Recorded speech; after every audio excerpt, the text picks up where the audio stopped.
La doctrina del hombre. Antropología. Introducción. Puede parecer que pasar de la doctrina de Dios al estudio del hombre es ir de lo sublime a lo ridículo. Aún el salmista clamó: ¿qué es el hombre para que tengas de él memoria? Sal 8-4. Pero cuando nos detenemos a pensar que el hombre es una creación de Dios, Génesis 1:27, que el hombre redimido es hechura de Dios, Efesios 2:10, y que la humanidad redimida es la herencia de Dios, Efesios 1:18, nos damos cuenta de la importancia del hombre como tema de estudio. Carl Henry, un teólogo de renombre, escribió: ¿quién es el hombre? Esta extraordinaria criatura, cuya asombrosa conquista del espacio y el tiempo ha producido diccionarios sin abreviaciones con índice de la realidad en su totalidad, ha caído en frustración, irónicamente, cuando se define a sí mismo. Solo las Escrituras dan una sólida y satisfactoria respuesta a la antigua pregunta: ¿quién es el hombre? Por lo tanto, cualquier obra seria sobre doctrina bíblica debe hacer frente a esta pregunta. En círculos académicos, el estudio del hombre es llamado antropología, que se deriva de dos palabras griegas: antropos, que significa hombre, y logos, que significa disertación o razón. La antropología bíblica se refiere al hombre como creación de Dios, al hombre como pecador apartado de Dios por desobediencia voluntaria, y al hombre como objeto de la gracia redentora de Dios. La antropología científica, de acuerdo con Webster, es el estudio del hombre, especialmente en la variedad, características físicas y culturales, distribución, costumbres, relaciones sociales, etc., del género humano. En este acercamiento a la antropología, estudiaremos al hombre como lo describen las Escrituras. El salmista hace la pregunta: ¿qué es el hombre? Y responde de la siguiente manera: le has hecho poco menor que los ángeles, y lo coronaste de gloria y de honra, le hiciste señorear sobre las obras de tus manos, todo lo pusiste debajo de sus pies. Salmo 8:5, 6. Pero luego el hombre desobedeció y fue destituido de la gloria de Dios. Por eso, cuando el escritor de Hebreos citó del capítulo 8 de Salmos, agregó: pero todavía no vemos que todas las cosas le sean sujetas. Pero vemos a aquel que fue hecho un poco menor que los ángeles, a Jesús coronado de gloria y de honra, a causa del padecimiento de la muerte, para que por la gracia de Dios gustase la muerte por todos.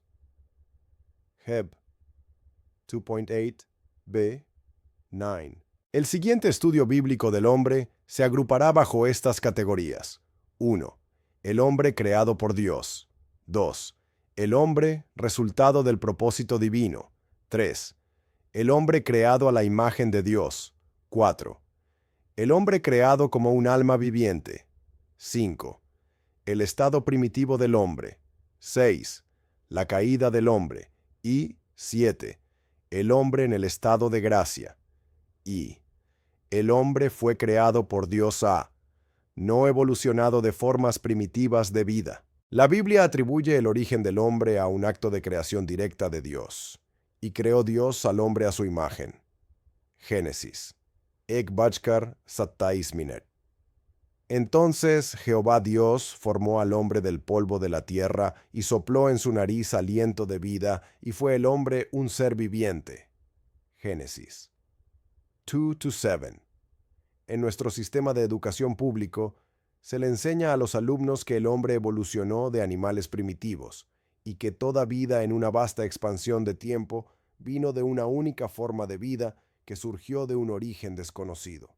Maestros honestos admiten que la teoría de evolución es, en realidad, solo una teoría o hipótesis avanzada para explicar orígenes sin introducir lo sobrenatural, lo cual la ciencia no puede estudiar. La teoría de la evolución es generalmente atribuida a Charles Darwin, quien primero popularizó la hipótesis en la mitad del siglo XIX. Su teoría fue recibida por materialistas en todas partes. La ley de herencia de Mendel parecía probar que las especies eran fijas y que características adquiridas no podían ser heredadas. Más tarde, los científicos dieron el nombre de genes a los factores notables que controlan la herencia. El doctor Robert Kofalil dice lo siguiente sobre los genes. Investigaciones a lo largo de las últimas 2 décadas han revelado mucho acerca de la estructura del gen. Se ha aprendido mucho acerca de la función de los genes a nivel molecular. La genética molecular es un tema sumamente complicado que da poderoso apoyo al modelo de creación bíblica. El Dr. Paul Brand, cirujano de renombre mundial, jefe de la rama de rehabilitación del Servicio Estadounidense de Salud Pública y profesor de cirugía, dice lo siguiente sobre el código químico de los genes ADN, que controlan todas las formas de vida y que mantienen la especie, propagando a cada uno según su propia clase, de acuerdo al capítulo 1 de Génesis, y evitando la evolución de cualquier especie a otra. Toda materia viviente es básicamente semejante. Un solo átomo diferencia la sangre animal de la clorofila vegetal. Sin embargo, el cuerpo siente diferencias infinitesimales con infalible olfato, conoce sus 100 trillones de células por nombre. Para completar el proceso de identidad, el compuesto Paul Brand, células de hueso, células de grasa, células de sangre, células de músculo, difiere totalmente de los componentes de hace 10 años.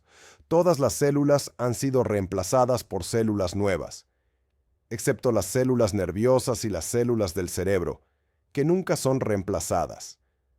De ahí que mi cuerpo sea más parecido a una fuente que a una escultura, manteniendo su forma, pero siendo constantemente renovado. De alguna forma, mi cuerpo sabe que las células nuevas le pertenecen y son bienvenidas. ¿Qué impulsa a las células a trabajar juntas? El secreto de la membresía está encerrado dentro del núcleo de cada célula, enrollado químicamente en la cuerda del ADN. Una vez que el huevo y el espermatozoide comparten su herencia, la escalera química del ADN se parte en el centro de cada gen, semejante a cómo se separan los dientes de una cremallera. El ADN se reforma cada vez que se la divide la célula. 2, 4, 8, 16, 32 células, cada una con el idéntico ADN. En el trayecto, las células se especializan, pero cada una lleva el libro completo de instrucciones de 100.000 genes. Es estimado que el ADN contiene instrucciones que, si se escribieran, llenarían 1.000 libros de 600 páginas cada uno. El ADN es tan angosto y compacto que todos los genes del cuerpo cabrían en un cubito de hielo. Sin embargo, si el ADN fuera desenredado y unido punta con punta, la cuerda podría estirarse de la Tierra al Sol y dar la vuelta más de 400 veces. Una célula nerviosa puede operar según instrucciones del volumen 4 y el riñón del volumen 25, pero ambas llevan todo el compendio. Le provee a cada célula en el cuerpo la credencial de membresía sellada. Cada célula posee un código genético tan completo que el cuerpo entero podría ser reconstruido a través de la información en cualquiera de las células del cuerpo. El diseñador del ADN desafió a la raza humana a un propósito nuevo y superior: la membresía en su propio cuerpo. En realidad, yo llego a ser genéticamente como Cristo mismo porque pertenezco a su cuerpo.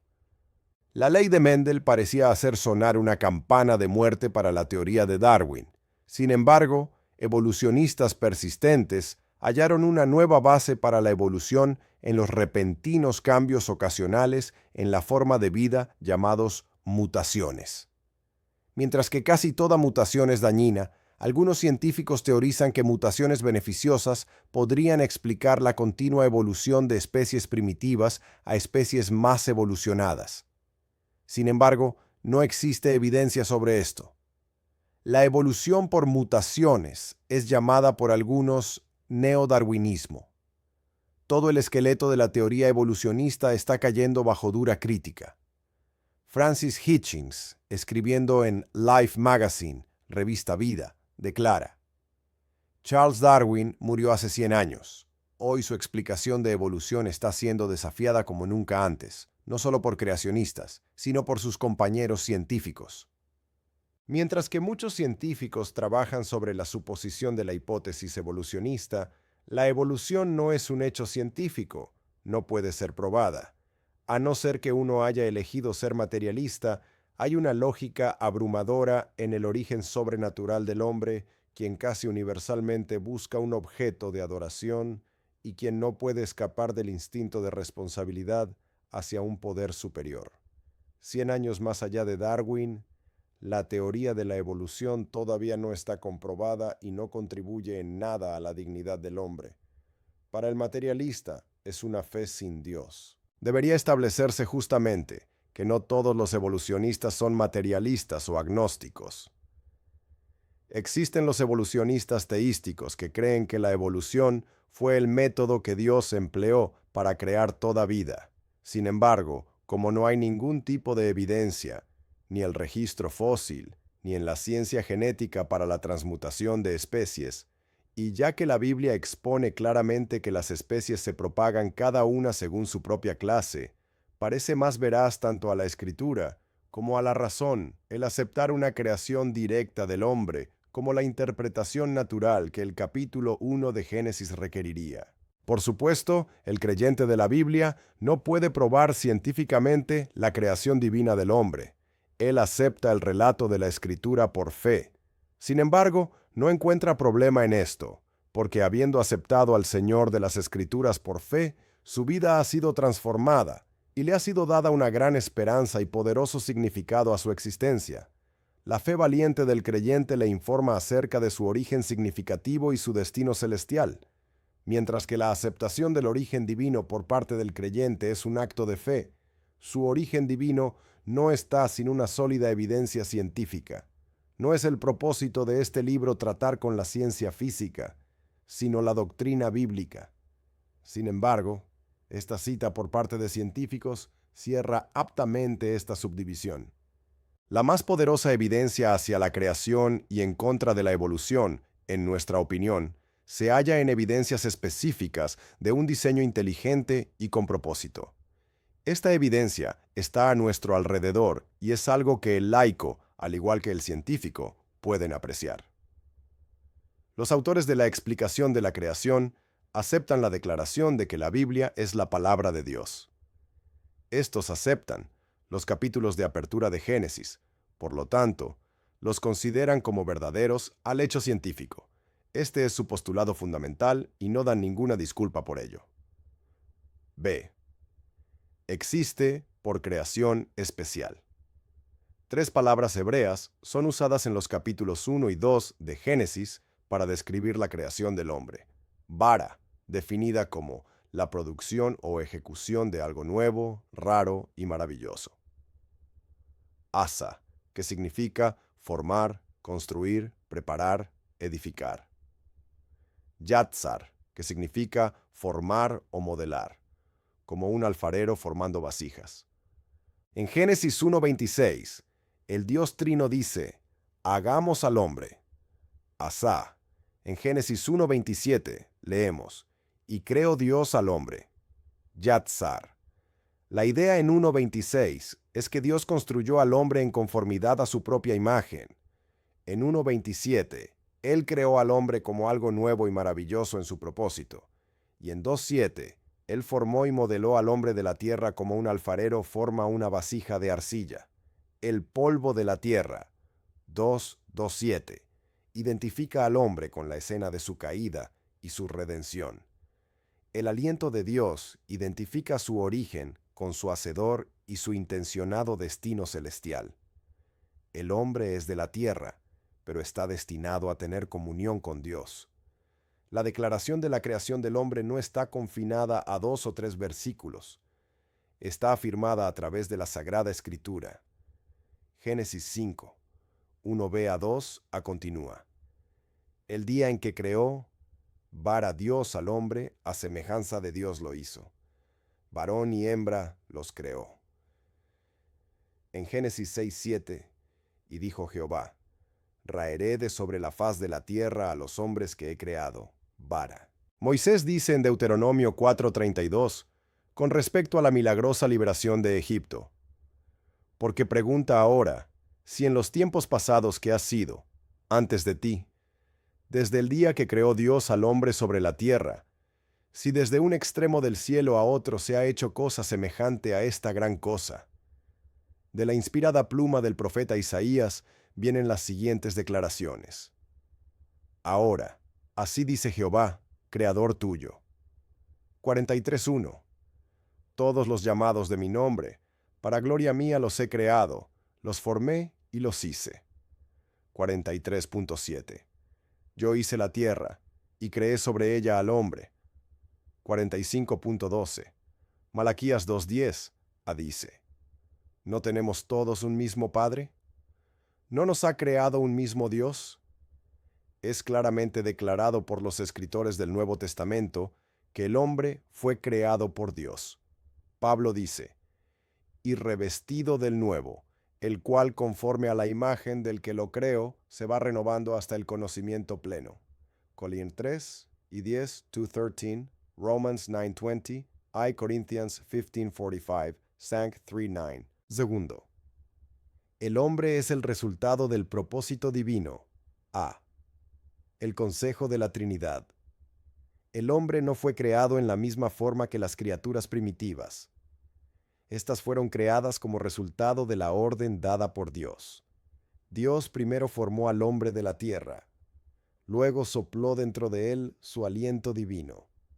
Hubo algo de Dios mismo soplado dentro del hombre, demostrando que él estaba destinado a ser especial para el Creador sobre toda otra criatura terrestre. Isaías da la explicación del propósito del Señor en crear al hombre. Para gloria mía los he creado. Isaías 43.7. El hombre es el producto del propósito planeado de Dios de crear un ser para glorificarlo a Él. A la luz de la afirmación deliberada de Dios en Génesis 1:26, existe la insinuación de un concilio de la Trinidad, el cual dijo, hagamos al hombre a nuestra imagen, conforme a nuestra semejanza, y señoree en toda la tierra. Algunos han atribuido los pronombres plurales nosotros, de hagamos, y nuestra, al hecho de que el nombre para Dios, Elohim, es una forma plural. Sin embargo, aunque Elohim es plural, generalmente toma el verbo en singular. Comentando sobre Génesis 1:26, H.C. Leupold, el gran erudito luterano dice, la exhortación hagamos nace es particularmente sorprendente porque es plural. Detrás de lo hablado yace la verdad de la Santa Trinidad, la cual, a medida que se hace clara en revelación, es la luz de una clara revelación posterior descubierta como contenida en este plural en un tipo de bosquejo oscuro. La verdad de la Trinidad explica este pasaje. La explicación común de que Dios se está dirigiendo a sus ángeles ha mostrado sus deficiencias como ha sido expuesto por Koenig. No puede negarse que en cierta ocasión Dios se dirigió a la hueste angelical ante su trono, pero en ninguna oportunidad, Dios de hecho, delibera con ellos. B. La obra del propósito creador de Dios. Pablo se refiere a este concilio del Dios Trino en Efesios 1:4-5 cuando dice, según nos escogió en él antes de la fundación del mundo, para que fuésemos santos y sin mancha delante de él en amor. También en 2 Timoteo 1:9. Quien nos salvó y llamó con llamamiento santo, no conforme a nuestras obras, sino según el propósito suyo y la gracia que nos fue dada en Cristo Jesús antes de los tiempos de los siglos. Las siguientes afirmaciones notables son dichas con respecto a la creación del hombre. El hombre es creado por Dios. Solo el hombre, entre todos los seres creados, recibió el aliento de Dios. El hombre está formado a la imagen de Dios. El hombre es creado para la gloria de Dios. El hombre fue planeado y diseñado en un concilio del Dios Trino. El hombre ha sido redimido por el Dios hombre Cristo Jesús. Escribiendo a Tito, Pablo declaró, en la esperanza de la vida eterna, la cual Dios, que no miento, prometió desde antes del principio de los siglos. Tit 1:2. Ya que Dios no pudo haberle prometido nada al hombre antes del principio del mundo, debe haberle prometido a su Hijo Jesús, la redención y vida eterna del hombre. Jesús en su oración intercesora al Padre implica claramente esta verdad. Padre, aquellos que me has dado, quiero que donde yo estoy, también ellos estén conmigo, para que vean mi gloria que me has dado, porque me has amado desde antes de la fundación del mundo. Jonen, Padinermani Irbatenangenimiram.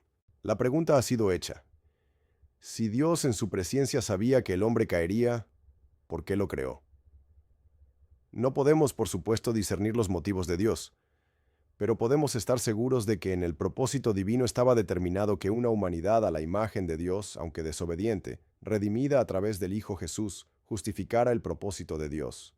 Este es un misterio que no podemos penetrar con nuestras mentes finitas, pero es claro que el hombre redimido en Cristo, el objeto del amor de Dios, cumple un alto propósito. Él es solo polvo de la tierra, pero es un potencial hijo de Dios.